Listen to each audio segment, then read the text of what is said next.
Quand on mène un tel projet, par quoi commence-t-on? Yves Régnier, on se demande d'abord si les personnages sont suffisamment intrigants. En l'occurrence, ici, qu'est ce qui fait qu'une mère et un père de famille se transforment en tueurs d'enfants dans des jeux sexuels invraisemblables? Il n'y a pas de couple comme ça en Europe. Si est-il la première fois que l'on voit un homme et une femme à la fois diaboliques et complètement enfantins dans leur relation amoureuse? J'espère que le film marquera les esprits. En tout cas, il a marqué le mien. Sans pour autant l'imiter, Philippe Tourton est troublant de ressemblance avec Michel Fourniret. Comment avez-vous travaillé? Tourton passait tous les jours 2 à 3 heures au maquillage pour se faire poser un faux nez et quelques grains de beauté. Au départ, je n'étais pas vraiment pour, mais Philippe est quelqu'un d'extrêmement précis et exigeant. C'était ça ou il ne faisait pas le film. Je l'en remercie car sa performance est admirable.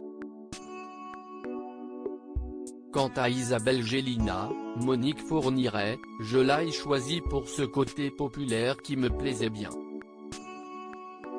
Peu de comédiennes acceptent d'endosser un tel rôle. Beaucoup avaient refusé. Quelles précautions avez-vous dû prendre par rapport aux victimes? J'ai fait très attention à elles et à leurs proches. Il ne fallait en aucun cas que l'on puisse les identifier. Avez-vous prévenu les familles? Ça, ce n'est pas de mon ressort. Moi, j'ai réalisé un film et fait en sorte de ne pas heurter ou manquer de respect aux victimes et à leurs familles.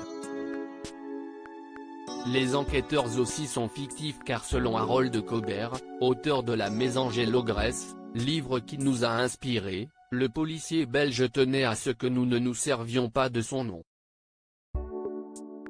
Nous avons donc essayé d'être au plus proche de la réalité sans que cela porte préjudice à qui que ce soit. Michel Fourniret a été mis en examen mais pas encore jugé pour d'autres crimes, notamment le meurtre d'Estelle Mouzin. En quoi cela a-t-il influencé l'écriture du film? Les crimes que vous évoquez sont postérieurs à notre histoire.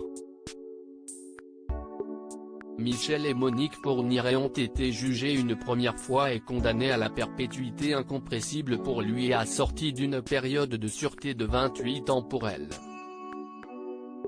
Concernant Estelle Mouzin, je crains malheureusement que l'on ne connaisse jamais la vérité. Michel Fourniret n'est pas très en forme. Il pourrait partir avant d'avoir délivré son secret.